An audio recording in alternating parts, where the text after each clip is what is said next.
controlo o teu controlador, meu querido. Vamos lá, sem mais delongas. A gente vai falar sobre o que hoje? A gente vai falar sobre o sabotador. Cara, esse eu tenho, mas eu tenho num grau. Para tudo. Esse aí me domina.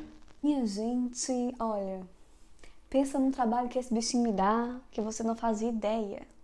Gente, esse sabotador faz com que a pessoa tenha uma ânsia de assumir a responsabilidade, de assumir o controle da situação, de assumir o controle das coisas e de fazer com que as pessoas ajam da forma como nós, que temos esses sabotadores, achamos que é o certo. As pessoas devem agir da forma que nós queremos. Isso faz com que nós sejamos extremamente ansiosos, impacientes. Por quê? Cara, eu sou muito impaciente, meu Deus. Enfim, de fato isso acontece. Por que isso acontece? A propósito, eu tenho o grau 8,5 nesse sabotador, tá? E por que isso acontece? Porque nós que temos esse sabotador, nós queremos ter o controle de todas as situações. Só que, obviamente, o que acontece é que nós não podemos ter o controle de todas as situações. Só que nós não nos conformamos com isso. Então, a gente tem crises de ansiedade por não saber o que vai acontecer, por não poder controlar determinadas situações. E temos crises de impaciência. Gente, quando eu falo crise, eu tô falando crise real, tá?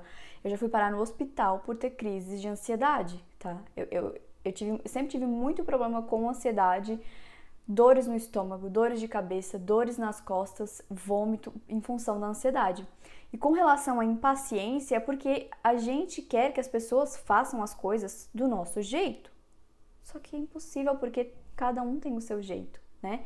Cada pessoa tem o seu jeito de fazer as coisas. Determinadas pessoas fazem as coisas olhando mais o detalhe, mais detalhadamente, e por isso demora um pouco mais para executar determinadas tarefas. Já outras pessoas, alguns perfis comportamentais, eles são mais direcionados ao fazer e ponto final, entendeu? Tipo, enquanto um se preocupa em deixar perfeito, o outro simplesmente fez.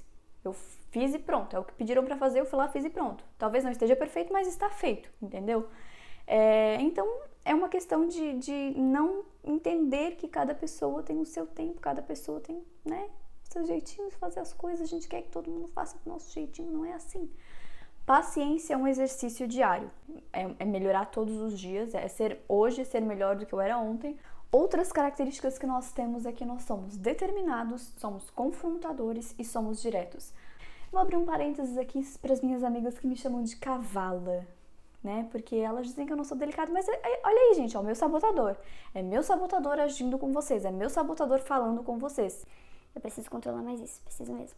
Mas enfim, nós somos confrontadores e diretos. E o que acontece é que quando nós mantemos relacionamento, quando nós criamos laços de relacionamento com as pessoas que nos cercam, esses laços quase nunca são baseados em sentimentos delicados. Quase sempre estão baseados em atos físicos, em algum tipo de competição, em desafios, baseado em conflitos. A gente não tem muito esse negócio de... sabe assim, esses sentimentos delicados. A gente é cavalo mesmo, ó. Fala o que tem que falar e papo e deu, tá? Nós somos diretos. E, por isso, o autor fala isso, não sou eu que tô falando, tá? Ai, como eu amo esse autor, gente. Ele tá me definindo ao mesmo tempo, olha só. Mas o autor, ele fala o seguinte, ele diz que em função de nós sermos, assim, confrontadores e sermos diretos demais, esse nosso jeito, ele é interpretado muitas vezes como raiva ou como crítica. Ou seja, eu tô conversando com a pessoa, eu me expresso da maneira... Aliás, o meu sabotador se expressa da maneira que ele costuma se expressar, né? Um pouco mais direto, um pouco mais forte. E as pessoas acabam achando que eu estou criticando. Gente, isso acontece de verdade, isso acontece muito. As pessoas acham que eu estou criticando, ou que eu estou sendo grossa, ou que eu estou falando mal, ou enfim. Mas não é porque... é uma coisa meio que inconsciente, a gente age desse jeito. Pra mim, eu não estou sendo grossa, pra mim eu não estou falando de uma forma muito forte, muito pesada, mas pra pessoa que está ouvindo, ela está ouvindo em um tom meio desagradável.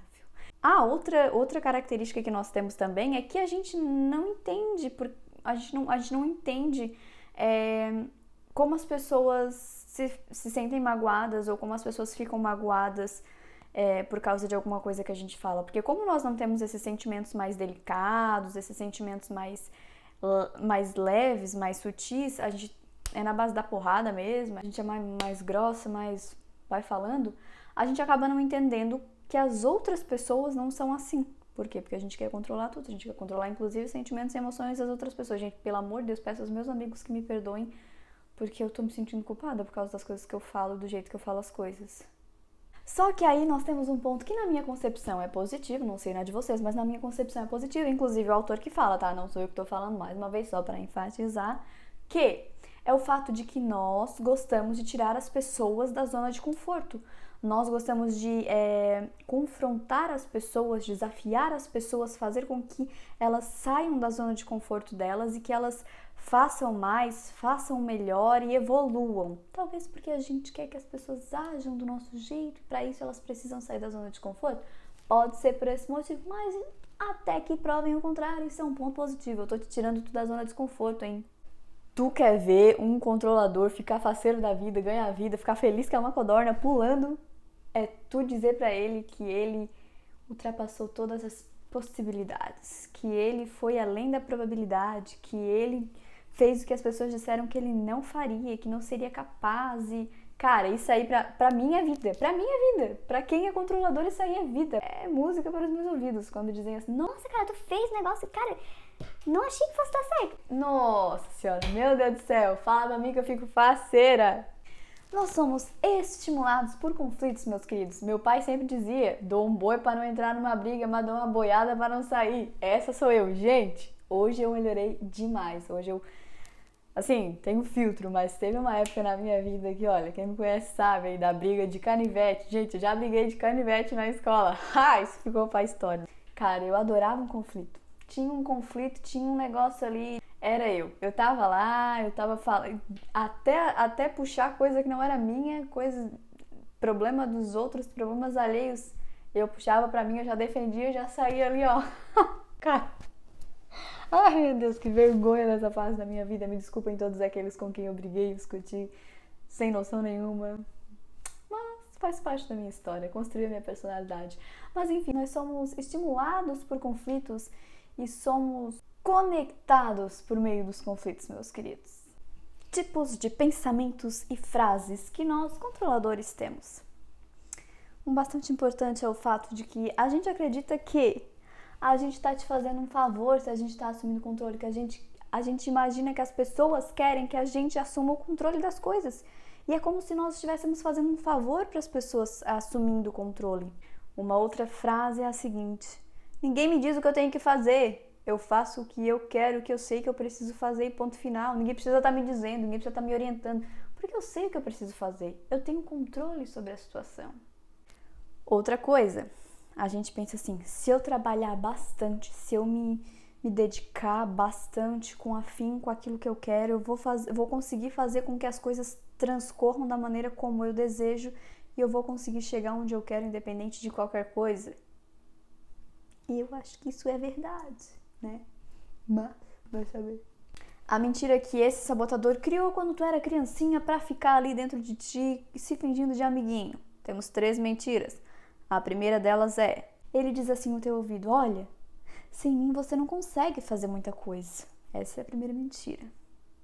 A segunda mentira, você precisa forçar as pessoas, porque se você não controlar, você vai ser controlado e eu, sabotador, não admito ser controlado, eu preciso estar no controle, ninguém me controla, eu controlo os outros. E a última mentira é a seguinte, o sabotador diz assim pra ti, olha, eu tô tentando terminar o serviço aqui por todos nós, então eu tô assumindo o controle porque eu vou conseguir fazer essa bagaça sozinho e eu vou realizar o que precisa realizar e ponto final. Isso causa um impacto negativo na nossa vida, né? Além do fato de que nós somos carregados de ansiedade, né? Porque a gente não consegue controlar todas as situações. Existe também o fato de que, por exemplo, uma pessoa que tem um controlador e que seja líder de uma equipe, fica um pouco difícil, porque você consegue atingir alguns resultados em função de você conseguir tirar os seus os seus liderados da zona de conforto, por exemplo, para alcançar os melhores resultados. Porém, são resultados que acabam sendo temporários, porque são resultados que são conquistados com base no controle. A sua equipe, ela vai acabar se sentindo muito controlada, muito presa às suas vontades, muitas vezes dependendo muito de você, do que ela pode, o que ela não pode fazer, não se sentindo livre para alcançar o potencial maior, sabe? Será que ele vai querer que eu faça desse jeito ou será que vai querer que eu faça desse jeito? E muitas vezes o nosso jeito, nós controladores temos um jeito que na maioria das vezes ou muitas vezes não é o mais fácil. Não é o que vai seguir da melhor forma, não é o que vai trazer o melhor resultado. Embora nós Embora nós pensemos desse jeito, mas a realidade não é essa. Existem outras pessoas que são muito mais criativas do que nós, que desenvolvem melhores jeitos, melhores maneiras de fazer, e dependendo do que é preciso no momento, vale mais a pena você delegar as funções para as outras pessoas e deixar que elas façam do jeito delas para que as coisas corram da melhor forma possível. E, gente, essa é a parte que você manda esse vídeo pro seu coleguinha, pra sua coleguinha, pra sua namorada, pro seu namorado, pra sua esposa, pro seu esposo, pro coleguinha do trabalho, até pro chefe. Se quiser mandar pro chefe pra dizer assim, olha, não é por nada, mas olha esse vídeo que legal. Manda pro chefe que eu tenho certeza que ele vai entender o recado. Vamos lá. Primeira coisa, como eu já falei anteriormente, o que acontece é que todos nós temos perfis comportamentais diferentes. Então, como todos nós somos diferentes, é interessante que nós, seres humanos, como dizia meu professor Jário, usa a massa cinzenta, querido, tá? Então, é interessante que nós desenvolvamos competências para que nós tenhamos relacionamentos saudáveis, porque nós somos seres baseados em relações, em relacionamentos. E para que nós tenhamos esses relacionamentos de uma forma harmônica, nós precisamos entender que o outro é diferente da gente. E não, o nosso jeito não é o jeito certo de fazer as coisas, não existe o jeito certo. Então, vamos evoluir, é um exercício diário, tente delegar o máximo possível de atividades que você pode estar delegando para outras pessoas. Não assuma o controle de tudo, não assuma o controle das pessoas, isso vai destruir os seus relacionamentos com as pessoas. Você pode ter bons resultados a curto prazo, mas a longo prazo isso vai destruir o relacionamento que você tem com as pessoas, ok? Aquela falinha de sempre, né? Curtam, comentem, compartilhem, deixem os seus comentários aqui embaixo, sejam eles positivos ou negativos, porque os negativos eu vou apagar. Não, mas comentem aqui embaixo o que vocês acham que pode estar melhorando no vídeo, o que tá bom, o que dá pra melhorar. E se inscrevam no canal, compartilhem essas informações, manda pro teu chefe que ele vai entender o recado. E é isso, beijinhos de luz pra vocês, fiquem com a luz. Porque eu não vou falar fiquem com Deus, porque tem gente que é ateu e já vai vir aqui fazer uma falaçada. Então, né, fiquem em paz, vão em paz.